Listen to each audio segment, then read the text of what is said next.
Do Senhor, irmãos. Vamos continuar nossa leitura. Livro de Ezequiel, capítulos 43, 44 e 45.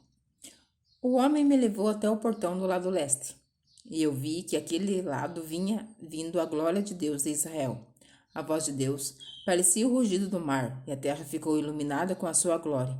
Essa visão foi parecida com aquela que eu tive quando Deus veio para destruir Jerusalém. Também foi parecida com aquela que eu tive na beira do rio Quebar. Então caí de comprido no chão. A glória do Senhor passou pelo portão do lado leste e entrou no templo. Então o Espírito de Deus me levantou e me levou até o pátio de dentro. E eu vi que o templo estava cheio da glória do Senhor. O homem ficou ali ao meu lado e eu ouvi o Senhor me dizer, de dentro do templo: Homem mortal, o meu trono está neste lugar. Vou morar aqui no meio do povo de Israel e vou governá-lo para sempre. O povo de Israel e os seus reis nunca mais tornarão impuro o meu santo nome, adorando outros deuses nem sepultando perto do templo os corpos dos seus reis. Os reis construíram a entrada e os pilares do seu palácio, encostado na entrada e nos pilares do meu templo. E assim, entre nós ficou apenas uma parede. Eles profanaram o meu santo nome por causa de todas as coisas vergonhosas que fizeram, e por isso na minha ira eu os destruí. Agora eles deixaram de adorar outros deuses e levem para longe os corpos dos seus reis. Se fizerem isso, eu viverei no meio deles para sempre. E o Senhor continuou: Homem mortal, falem com o povo de Israel a respeito do templo, para que eles estudem a sua planta. Façam com que fiquem envergonhados por causa dos seus pecados.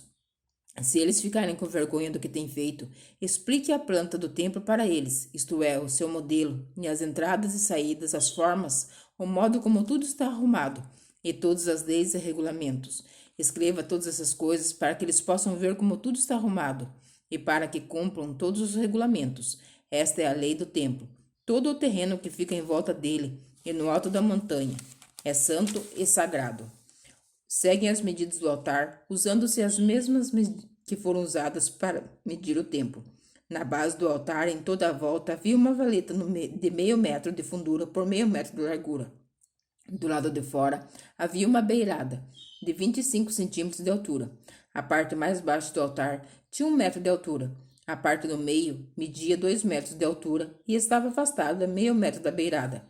Em toda a volta, a parte de cima também estava afastada meio metro da beirada, em toda a volta. Essa parte de cima também tinha 2 metros de altura, e sobre ela eram queimados os sacrifícios. Os 4 cantos dessa parte eram salientes e virados para cima. A parte de cima do altar era quadrada, medindo 6 metros de cada lado. A parte do meio também era quadrada, medindo 7 metros de cada lado. Em volta dela havia uma beirada de 25 centímetros de altura. A valeta media meio metro de largura. Os degraus do altar ficaram no lado leste. O Senhor Deus me disse: Homem mortal, escute o que estou lhe dizendo. Quando o altar estiver construído, você vai consagrá-lo queimando os sacrifícios em cima dele e borrifando nele o sangue dos animais que forem sacrificados. Só os sacerdotes da tribo de Levi, que são descendentes de Zadok, poderão vir até a minha presença para me servir. Eu, Senhor Deus, ordeno isso. Você lhes dará um touro novo para oferecerem como sacrifício para tirar pecados. Você pegará um pouco de sangue desse touro e porá nas partes de cima do altar e nas pontas da parte do meio do altar e em toda a sua volta das beiradas. Dessa maneira você purificará o altar e o consagrará.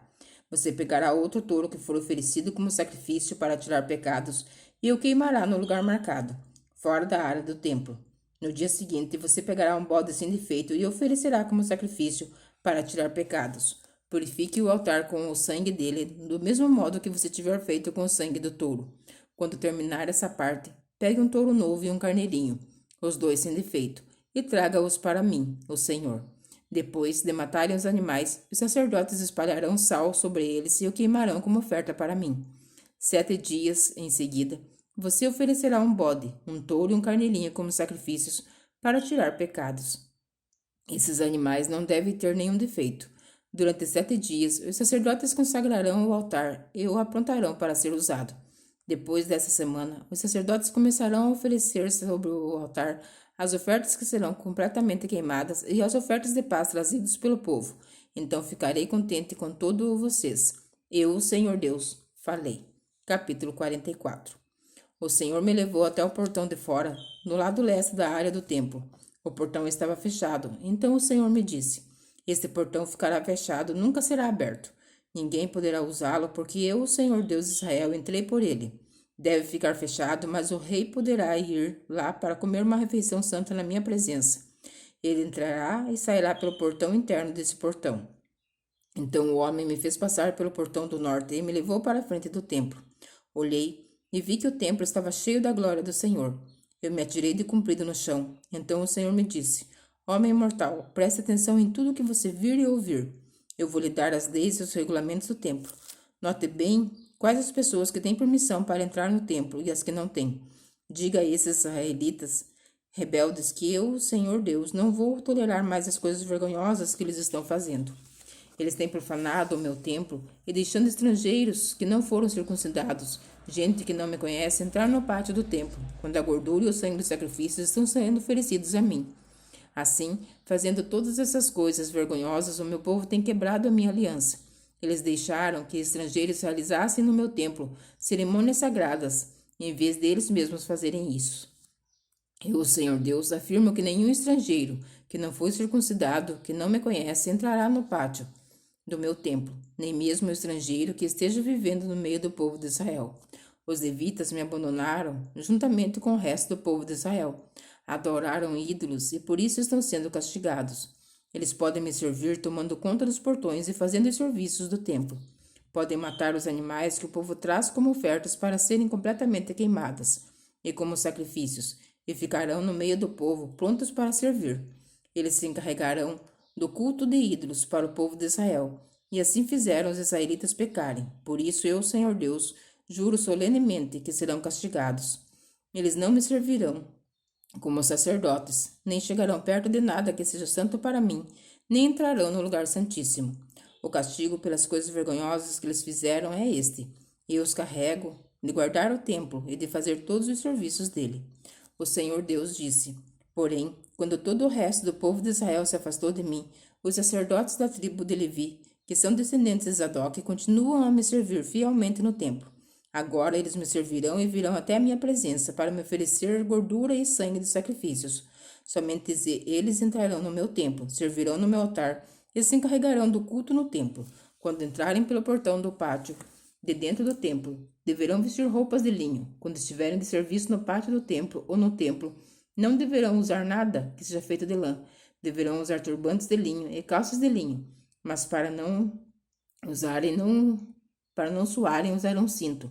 Antes de saírem para o pátio de fora, onde o povo está, deverão primeiro tirar as roupas que usaram ao servirem no templo, deixando-as nas salas sagradas. Eles deverão vestir outra roupa, a fim de evitar que a sua roupa sagrada prejudique o povo. Os sacerdotes não devem rapar a cabeça nem deixar o cabelo ficar comprido, mas devem cortá-lo com decência. Os sacerdotes não beberão vinho antes de entrar no pátio de dentro.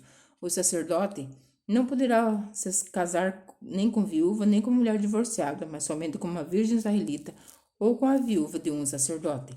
Os sacerdotes ensinarão o meu povo a diferença entre o que é santo e o que não é, entre o que é puro e o que é impuro. Quando houver uma questão legal, os sacerdotes decidirão o caso de acordo com as minhas leis. Eles memorarão as festas religiosas de acordo com as minhas leis e regulamentos, e manterão os santos os sábados. O sacerdote não deverá tocar nenhum morto, porque se fizer isso ficará impuro, mas poderá tocar no cadáver do pai ou da mãe, ou de um filho, ou de um irmão, ou de uma irmã solteira. Depois que ele se purificar de novo, deverá esperar 7 dias.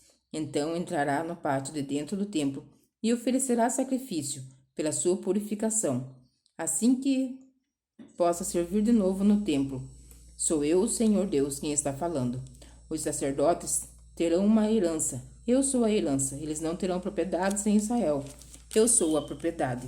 As ofertas de cereais, as ofertas feitas para tirar pecados ou culpas, serão o alimento dos sacerdotes. E tudo o que for separado para mim, Israel, será deles. Os sacerdotes receberão o melhor de todas as primeiras colheitas e de tudo mais que for oferecido a mim. Toda vez que as pessoas assarem pão, darão aos sacerdotes o primeiro pão como oferta, e assim a minha bênção ficará sobre as suas casas. Os sacerdotes não deverão comer nenhum pássaro ou animal que tenha tido morte natural, ou que tenha tido morte por outro animal. Capítulo 45, perdão. Quando a terra for dividida entre as tribos, uma parte deverá ser separada para Deus, o Senhor. Essa parte medirá 12,5 km por 10 km e será santa. Nessa área será reservado para o templo um terreno quadrado de 250 metros de cada lado. Em volta desse terreno haverá um espaço livre de 25 metros de largura. Da área total será separado um terreno de 12,5 km de comprimento por 5 de largura. Ali ficará o templo, que é o lugar mais sagrado de todos. Esta será a parte santa da terra de Israel, separada para os sacerdotes que servem ao Senhor no seu templo. Ali eles terão em suas casas, e ali ficará a área sagrada do templo. Além disso, haverá outro terreno de 12,5 km de comprimento, por 5 de largura, separado para ser propriedade dos levitas, que fazem o serviço no templo. Ali haverá cidades para eles morarem. Ao lado da área santa haverá outra área de 12,5 km por 2,5 km, separada para ser uma cidade em que qualquer israelita poderá morar. Uma parte da terra de Israel será do rei, partindo da área santa e dos terrenos da cidade. A parte do rei irá na direção oeste do mar Mediterrâneo e a leste até a divisa oriental. De leste a oeste terá o mesmo comprimento de uma das áreas das tribos de Israel. Esta será a parte que o rei terá na terra de Israel.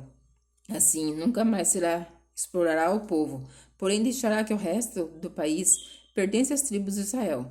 O Senhor Deus diz: autoridades de Israel, parem de pecar. Deixe a violência, deixe de explorar o povo. Faça o que é direito e justo. Nunca mais expulsem o meu povo da terra deles. Sou eu, o Senhor Deus, quem está dizendo isso. Todos devem usar medidas e pesos certos. O efa para medir cereais deverá ser igual ao bato, que mede líquidos. O padrão é o homer. Um homer será igual a 10 efas ou 10 batos. O peso de um ciclo será igual ao de 20 geras. Uma mina será igual a 60 ciclos. As suas ofertas deverão ser feitas nas seguintes bases: do trigo que você escolherem. Entregue uma parte em 60 da cevada, a mesma coisa do azeite, uma parte em 100 do que as suas árvores produzirem. Usem o bato como medida. 10 batos são iguais a um homer, ou a um coro. Das ovelhas dos pastos de Israel, entregue uma de cada 200.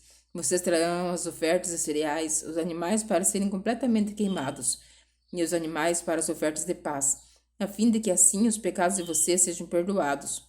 Eu, Senhor Deus, ordeno isto. Todo o povo do país deverá levar essa oferta ao rei de Israel, em favor de toda a nação de Israel. O rei terá o dever de apresentar os animais, que serão completamente queimados, as ofertas de cereais, as ofertas de vinho.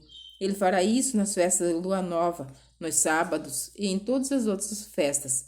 O rei apresentará as ofertas para tirar pecados, as ofertas de cereais, as ofertas a serem completamente queimadas, as ofertas de paz, para que os pecados do povo de Israel sejam perdoados. O Senhor Deus disse: no primeiro dia do primeiro mês, vocês oferecerão como sacrifício um touro sem nenhum defeito e purificarão o templo. O sacerdote pegará uma parte do sangue do animal, apresentado como oferta para tirar pecados, e porá nesse sangue dos batentes da porta do templo, nas 4 pontos do altar, e nos batentes dos portões do pátio de dentro. No 7º dia do mês, ele fará a mesma coisa em favor de qualquer pessoa que tenha cometido algum pecado, sem intenção ou por ignorância. Assim, vocês conservarão santo o templo. No dia 14 do primeiro mês, vocês começarão a comemorar a festa da Páscoa. Durante 7 dias, todos comerão pão sem fermento. No primeiro dia da festa, o rei oferecerá um touro, como sacrifício para tirar os seus pecados e os pecados do povo. Em cada um dos 7 dias da festa, ele oferecerá como sacrifício ao Senhor Deus 7 touros e 7 carneiros sem defeitos, e os queimará completamente. E todos os dias também oferecerá como sacrifício um bode como oferta para tirar pecados. Para cada touro e cada carneiro que for oferecido em sacrifício, haverá uma oferta de 17 litros e meio de cereais e 3 litros de azeite. Na festa das barracas, que começa no dia 15 do 7º mês, o rei oferecerá, em cada um dos 7 dias, o mesmo sacrifício para tirar pecados, as mesmas ofertas que serão completamente queimadas e as mesmas ofertas de cereais e de azeite. Amém? Que o Senhor Jesus continue nos abençoando e que você fique na santa e gloriosa paz do Senhor Jesus Cristo.